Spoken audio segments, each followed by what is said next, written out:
looking at right now is Chapter 19 Study Guide. I know we've already done this with why polarization, but one of the things that you have to realize as we move closer to the Civil War, that these things have been mounting since the War of 1812, right? We've seen the tariff, the bank, internal improvements, all lead to our nation not being united. Even those were things supposed to be things of unity, right? The national bank bringing a centralized system, the tariff protecting American industry, they actually polarized our nation. And so we see that our nation first has sectionalism, right? And then we have the Second Great Awakening, and what happens to our churches? They what? They split into Northern Baptists and Southern Baptists, Northern Methodists and Southern Methodists. But one of the things that we should have noticed as we've been looking at political parties is that we never had political parties really divided by sections. However, by Kansas, Nebraska, we're going to see our parties divide by sections. Again, remind me the three key sectional areas. North, South, and West. After Kansas, Nebraska, we are going to see that one party really splits up. What's that party? The Democrats. And they're going to divide up into Northern Democrats who believe what? Popular sovereignty. And then our Southern Democrats that believe in what? The Dred Scott decision. And then we get a creation of a new party. What is this new party? The Republicans, which is mainly in what area? North and West. And the Republicans is going to include a hodgepodge of people. Who are these new groups that are coming in and being absorbed by the Republican Party? The Free Soilers. And we said, why are they against slavery? Economically. What other group do we have? The Whigs. What other group do we have? The Know Nothings. And then we're going to get, I know they're not a political party, but a lot of abolitionists would join this group. And we're going to see some Northern Democrats will join it. But now looking at this, after Kansas, Nebraska, do I have sectional parties? And I told you our nation first divides up into sections, right? Based on their economies. So what was the Northern economy based on? Manufacturing. What was the Western economy based off of? Wheat. What was the Southern economy based off of? Then we get the Great Awakening that divides our churches, right? And then we get Kansas, Nebraska that essentially divides our political parties. And this will play a role. This division of our political parties is going to play a role in our drifting towards disunion. We saw this in our why polarization chart. We saw Harriet Beecher Stowe write Uncle Tom's Cabin, right? And she was dismayed at the passage of the Fugitive Slave Law. Why were so many people upset at the Fugitive Slave Law? What happened to the slave when they were taken to the court? Could they talk? No. And so they're in the court. They cannot say that they're really free. They cannot have anybody testify on their behalf. And oftentimes in the court, what happened to that person? They got sent back despite them probably being free. Why did the court send them back? They get $10 versus $5, right? And is there someone in the South willing to say, that's mine? Yeah. Okay. So we're going to see that is what really inspired her to write this book. We know Abraham Lincoln's going to say, look, your book caused the Civil War. And it really is because a lot of people will read it. And many people in the South, what did they say about this book? Was it a true book according to them? No, they're like fake news, right? It was an unfair indictment. And people in the North, they read it. And they were like, oh my gosh, we should not enforce the Fugitive Slave Law. But you also have to learn about its impact globally. People in Europe, they've already abolished slavery. And when they read about Uncle Tom being beaten, they look at this and they say, who should we help, the North or the South in the Civil War?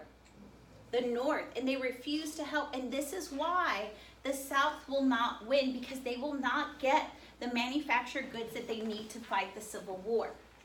Okay? And that was like number 3 about Britain and France. They won't help. So we've talked about Kansas. Who is that guy that wanted to organize Kansas? Well, do y'all remember his interest in Kansas? What did he want to build through Illinois, Missouri, Kansas? A railroad. And his name was Stephen Douglas. And remember, he bought up all the railroad stocks. He bought up all the land because he wanted this railroad to go where? California to pick up what in California? Gold. And he knew if he goes through California, it's organized, right? If he goes through Utah, is it going to be protected? Yes, because the Mormon government has been organized here. But when he gets to Kansas, will it be organized? No. So he's very fearful what will happen with that train. It'll get robbed, right? A train robbery. It'll be okay in Illinois and Missouri. But he knows from the Missouri Compromise there would be an issue. So I'm going to go back and talk about the Compromise of 1850 first. The Compromise of 1850 brought in California as what?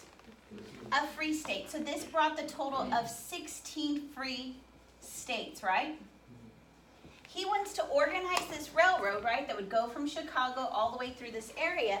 But according to the Missouri Compromise right here, Kansas would have to come in as what? Because it's above 3630. Okay. It would have to come in as free. So what would this make Kansas now? Number 17. This would be the 17th free state. And would the South like that? No. After California turned to be a free state, was there some desperate measures that the South took? What were some desperate measures that the South took? They went to buy Cuba for how much? 120 million, right? Okay, that was like 3 times the price of that half of the U.S., right? Where else did they go for desperate measures to get the 16th slave state? Nicaragua, right? Did they get that? So now, with this trying to come in, would they allow for Douglas to bring in Kansas? No, so he brings up this Kansas-Nebraska scheme. Would we follow the Missouri Compromise? No, he says we wouldn't follow the Missouri Compromise. He's going to introduce an idea of what to do here in Kansas. What is that idea? Popular sovereignty. And he says necessarily because Kansas is near slave Missouri, Kansas would come in theoretically as what? A slave state. Is this still problematic? Yes. Did the South jump on the bandwagon for this compromise? Yes, because have they been desperate? This would give them what state? 16 that would restore the sectional balance in the Senate. So they're like, okay, we'll do it. But is it still problematic? Who are the people who were percolating into this area of Kansas to make it free? Remember the abolitionists and free soilers? How did the South feel about this? Betrayed. And so some people from Missouri came in. And what were they doing? They were voting to try to make Kansas what? Slave. And then it even gets worse because these people were armed with what? Guns. And so we're going to see some Southerners are going to attack the city of Lawrence. And then who comes in from the north to just like hack people to death? Because that's John Brown. Okay, so things get crazy in Kansas. And does this show us that popular sovereignty was effective or problematic? Problematic. And we're going to see the effects of Kansas is that our Democratic Party is going to divide. Okay? Our moderates are now going to start shifting towards the abolitionist movement. Many people do not want to enforce that fugitive slave law. I already talked about the Democratic Party being split, right? And because they're split, does this allow for Lincoln in the future to win? And we're going to look at those totals. If the Democrats wouldn't have split, Lincoln would have never won. And lastly, the new Republican Party is organized, and we've talked about who's part of this Republican Party. The Whigs, the Northern Democrats, Free Soilers, Know-Nothings, and other miscellaneous people. We talked about Kansas being very, very bloody. Remember, they came in with guns. They're going to attack the city of Lawrence. John Brown was going to come in. The Border Ruffians come in to vote often and vote early and show up with their guns. We talked about Henry Ward Beecher. He was sending them with Beecher Bibles, but were they really Bibles? No, they were guns to defend.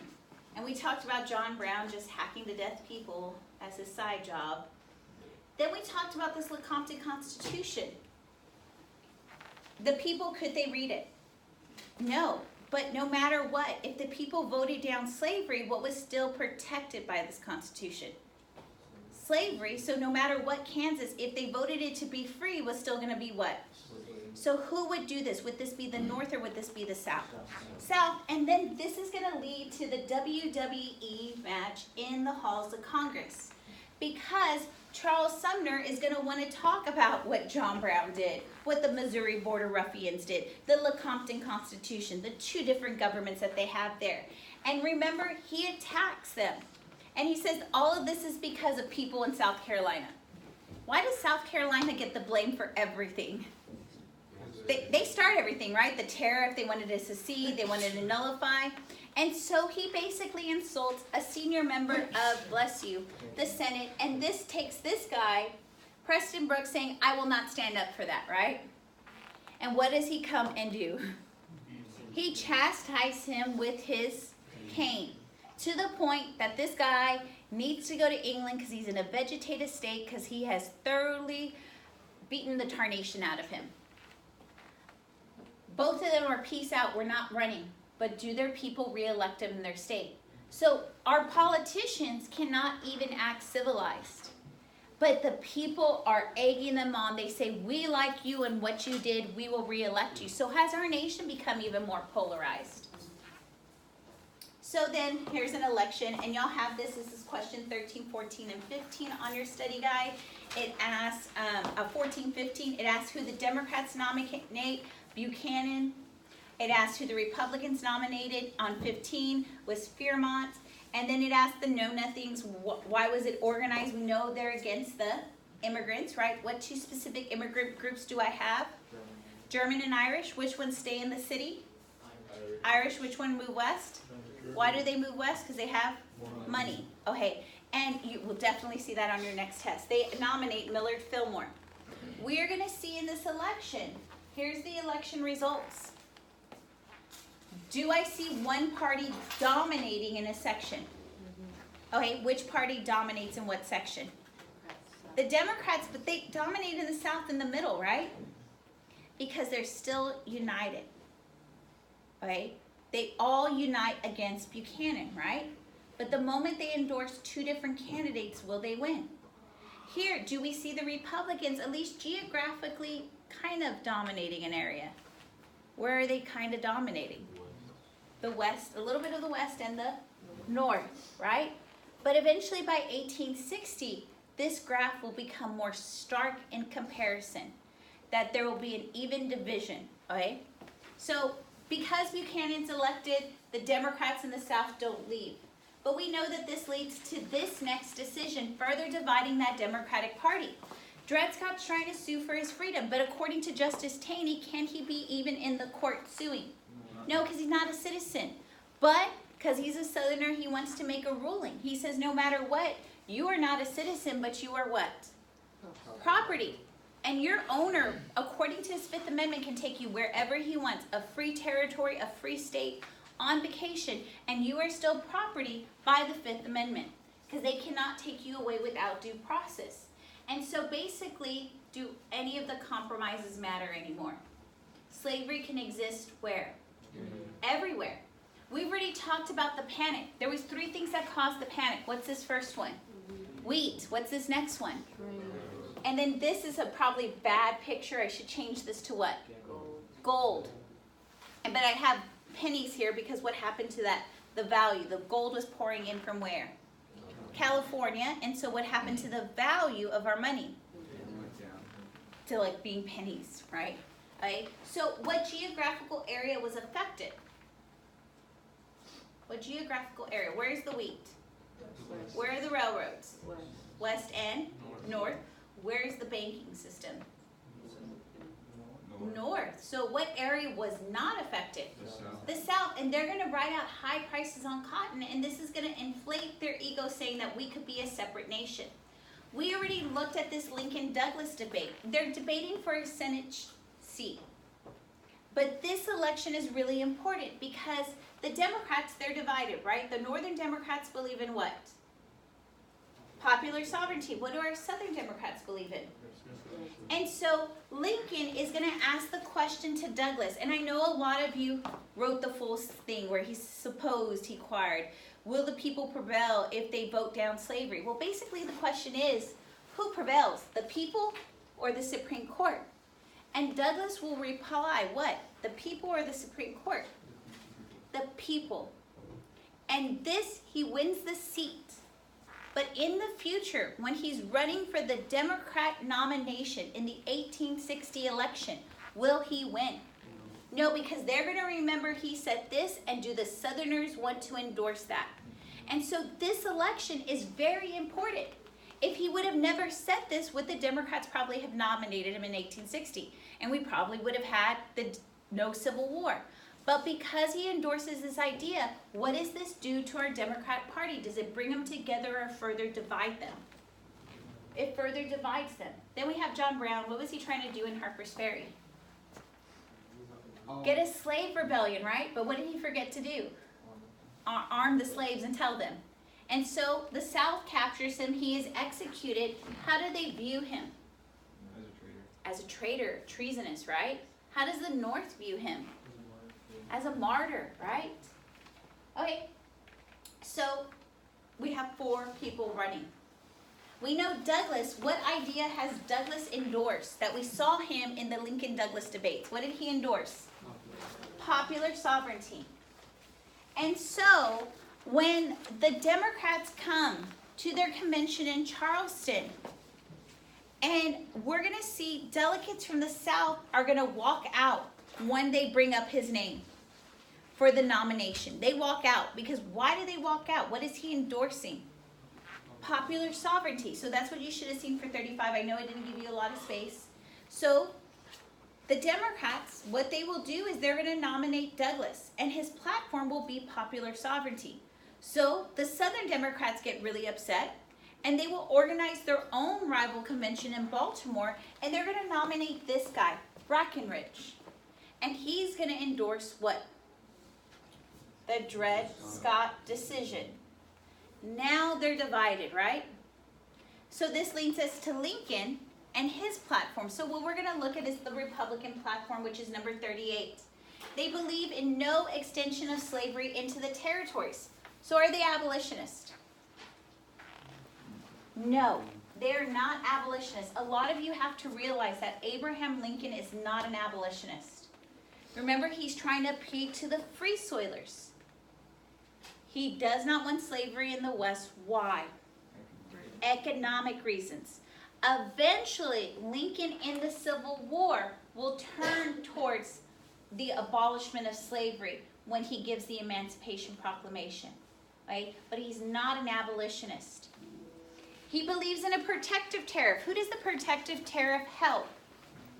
Northern manufacturers. Does the South like that? No. They want to build a Pacific Railroad in a northern area. Is the South going to like that? No, because they lack what? Internal improvements. They want more internal improvements for the West, that they're going to be paid by a tariff. Does the South like this?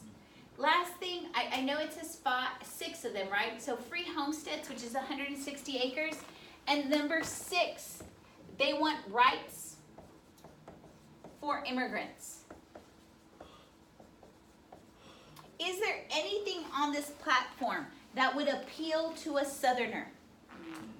No.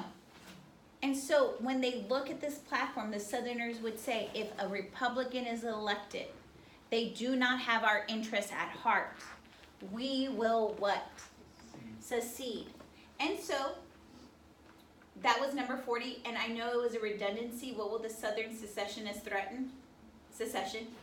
Okay. So these are just political cartoons. We're not going to look at them, but we're going to look at this. First off, let's total up the Democrats.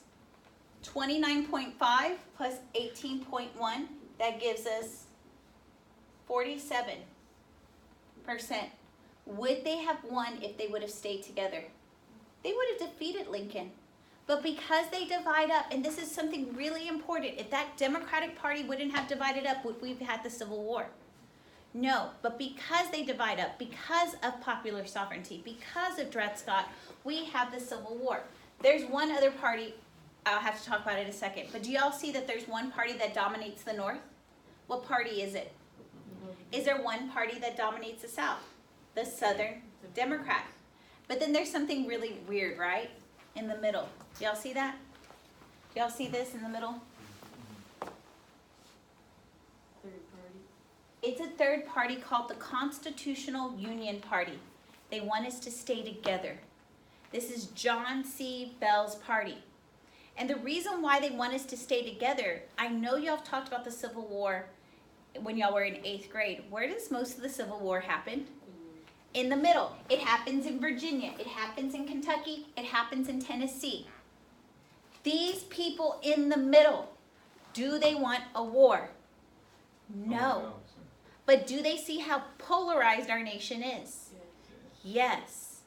These people don't want a war, but our sections, are they drifting us towards that war? Yes, because are our sections polarized? That the South supports a certain candidate, that the North supports a certain candidate, and the people in the middle see the polarization. So, now, the South was true on its worst. South Carolina will be the first one to jump the gun and secede. And then Congress will try to come in and they're going to try to do a compromise called the Crittenden Compromise. This Crittenden Compromise said slavery in the territories was to be prohibited above 3630. So can we have slavery above here? No. Isn't this like the Missouri Compromise, which is all the way out to the Pacific Ocean? They said slavery below 3630 will be protected. Is this something that the South would like? No, because they have something better. What is it? The Dred Scott decision. The South does not like that. They said we'll be better off on our own. And so this gets to Lincoln. Does Lincoln like it? He rejects it because remember he doesn't want the extension of slavery in the territories. So what will happen is 6 other states will follow, and it's these blue states right here. I'm going to talk about why these pink states leave after Fort Sumter. But looking at this, when South Carolina leaves, there's several reasons why the southern states leave. First off, the balance is tipped against them, right? Have they been able to obtain the 16th slave state? And even when we try to get Kansas as the 16th slave state, did that have issues? Kansas doesn't even come into the Union until after the Civil War. They're dismayed at the popularity of the Republican Party. Well, the Republican Party, the only reason why they won was because what happened to the Democrats? They were divided. They were weary about the abolitionists, free soilers, and John Brown, right? Okay. They also, and this is the really sad point, they said if they left, no one would really notice. No one would really care. They also had extreme nationalism for their way of life, and they wanted self-determination to be able to do as they please, because were a lot of the laws in our nation helping them? No. So that was the last one on y'all's study guide. Okay.